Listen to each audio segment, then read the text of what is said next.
Hey all, Heretic here with another Hearthstone Battleground Players Guide, and I'm here to bring you the information you need to help you win with akir. So get comfy and let's dive in. First, let's talk about the hero power Swatting Insects. This costs 0 gold and reads, passive, start of combat, give your leftmost minion Wind Fury, Divine Shield, and Taunt. This is a simple power. Nothing subtle here, it's just raw power. Smash your opponent, have a good time. Whatever is in the leftmost slot, in addition to whatever abilities it always has, is also going to gain Divine Shield, Taunt, Wind Fury. It is a really good power. It is going to give you a very good advantage over anybody in every combat you're going to be dealing with. Anytime someone sees they're up against akir in the next combat, they always stop for a second and go, oh, damn it, now what? And you always have to rethink your strategy, because akir, you know you're dealing with either something that's going to be hitting you twice, or something that you're going to run into first, quite likely with Divine Shield, or sometimes just a sea of taunts, because akirs like to do that too. The only thing that's weird about akir's hero power that can be frustrating for people is the fact that positioning is super important. That leftmost minion, of course, when your board is a super powerful 20/20, cleave, whatever, easy to put that in the leftmost slot. But normally, mid-game, you might want to spawn a N'Zoth. Well, do you want spawn a N'Zoth in that first position? If it's not in the first position, you're not going to get as much value for it unless it also has taunt. So you really need to rethink your board a little bit when you're buying an akir board.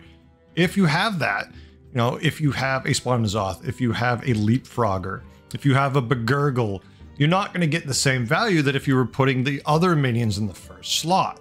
So you need to rethink some of the traditional boards you run with when you are playing akir, but we'll get into the strats in a minute.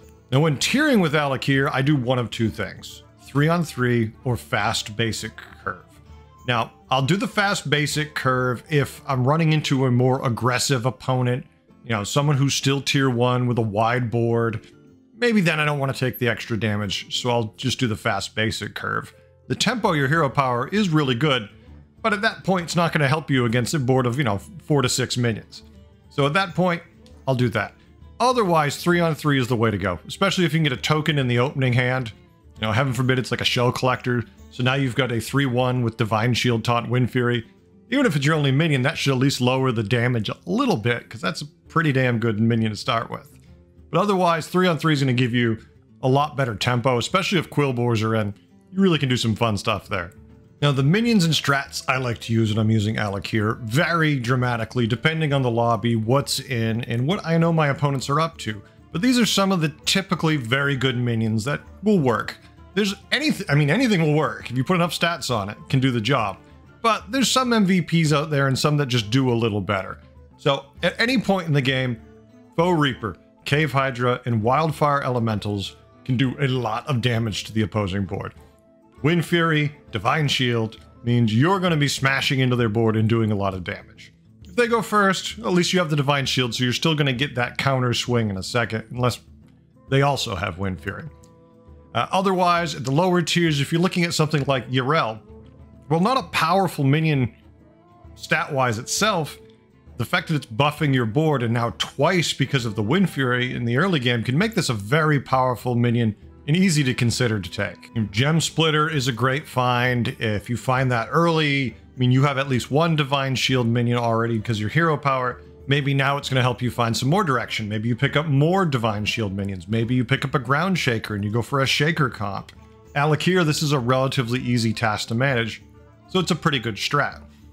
Monstrous Macaw. Monstrous Macaw is great. Going twice with that Wind Fury, triggering those death rattles. Now, heaven forbid you triple the Macaw, you are going to be doing a lot of nasty things to your board and then their board. Because of Macaw's positioning, though, where they have to be in the front position, usually I want to go more of a Goldrin comp as opposed to a Leapfrog comp. Because Leapfrog comp works best when you have a ton of death rattle minions that summon other minions. But since your Leapfrog really can't go first, you want to get full value out of the Macaw and the Wind Fury. That means they're in the back. So unless you have like 4 Leapfrogs, and there's still a chance it would trigger your one Rat Pack in the back and do nothing for you. So really, I'm more of a Goldrin player with akir when I go Beast, because just sit him in back and you're getting at least 2 triggers. You know, if you're running Pirates, it's getting late in the game, you find a Dread Admiral Eliza, any pirate works because you're getting Divine Shield and you're getting Wind Fury. That's more buffs for the rest of your board. Instant value, works great. SI7 and Murlocs with poison. Hey, anything with Divine Shield and poison is good. Well, Murlocs, just make a nice big nasty one, throw them up front, let them murder the opponent's board. It can be very effective. Alakir is great with Murlocs, there's no doubt about that.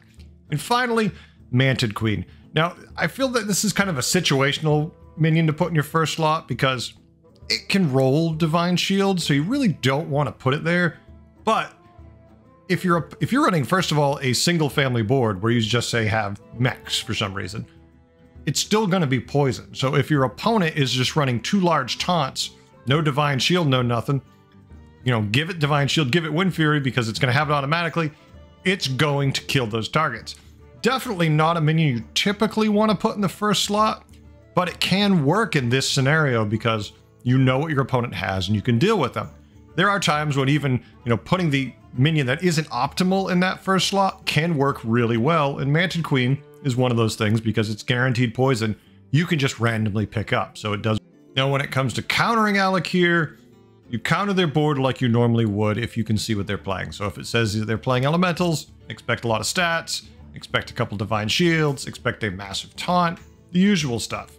Just remember, no matter what they're playing though, be it mechs, Murlocs, elementals, the leftmost minion is going to have taunt, Divine Shield, and Wind Fury, and they're usually not going to put a throwaway minion up there. If they do, congratulations, you probably just won the fight, but since they're probably not going to, expect to take some damage from that. Easiest ways to counter those are a bumper minion, so a sacrificial lamb, say, you know, you have a Light Fang buffing your board, or a Bran because you're playing Murlocs. You put that in the first position, its job is to rip the shield off the taunt. If they have more than one, not much you can do about it, but at least there's a chance that you'll hit it. Otherwise, your own Divine Shield taunt, at least that way it can take a punch. You know, maybe on the second one it trades, and that's your best case scenario, but at least you've countered their hero power effectively now. And of course, Leroy.